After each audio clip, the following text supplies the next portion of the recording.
आज चैप्टर 3 पे चर्चा रहेगी। चैप्टर 3 में 3 सेक्शन हैं, 13, 14 और 15। चैप्टर 3 जो बता रहा है वो अश्लील साहित्य के प्रयोजनों के लिए बालक के उपयोग के विषय में बता रहा है। अश्लील प्रयोजनों के लिए बालक का उपयोग सेक्शन 13 का विषय है। अब सेक्शन 13 में क्या कहा गया है? अगर किसी बालक का लैंगिक पाठ पोषण के प्रयोजन के लिए किसी कार्यक्रम या विज्ञापन में टेलीविजन चैनल, इंटरनेट या किसी अन्य प्रारूप में उपयोग किया जाता है जिसमें बालक की जननेंद्रियों का प्रदर्शन, बालक का वास्तविक या नकली लैंगिक कार्यों में उपयोग, ये प्रवेशन के साथ किया जाए या प्रवेशन के बिना, कोई भी आवश्यकता नहीं है कि प्रवेशन हो ही हो, प्रवेशन के बिना भी माना जाएगा। बालक का अशोभनीय या अश्लीलतापूर्ण प्रदर्शन, तो ये 3 चीज हैं जो ये बताती हैं कि अगर इन कार्यों के लिए बालक का उपयोग किया जा रहा है तो ये सेक्शन 13 का दायरा लागू हो जाएगा। सेक्शन 13 के साथ एक और इसका स्पष्टीकरण जो दिया है ये ज़्यादा महत्वपूर्ण है।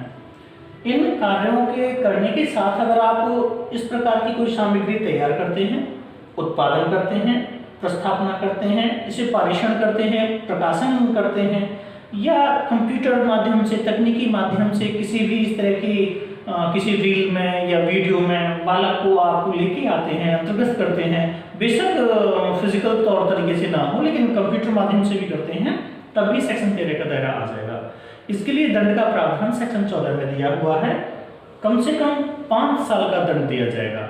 अगर रिपीटेड ऑफेंस आता है, कोई ऑफेंडर है जो बार बार रिपीट कर रहा है या पहले पूर्व दोषित हो चुका है, पश्चातवर्ती दशा की कंडीशन में 7 वर्ष से कम की सजा नहीं होगी।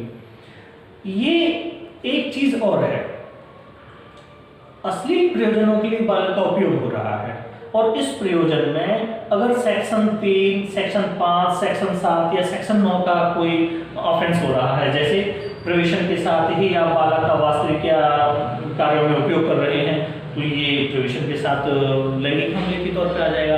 तो सेक्शन 3, 5, 7, 9 ये जो धाराएं हैं इनका दंड सेक्शन 4, 6, 8, 10 के तहत अतिरिक्त तौर पर भुगतना पड़ेगा।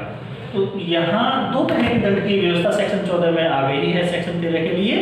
एक है कि इस कार्य के लिए जो दंड है वो कम से कम 5 साल का रहेगा, पश्चातवर्ती दशा में कम से कम 7 साल का रहेगा। अगर कोई भी एक्ट धारा 3, धारा 5, धारा 7 या धारा 9 के तहत पाया गया तो वो अतिरिक्त तौर पर भुगतना होगा। धन्यवाद।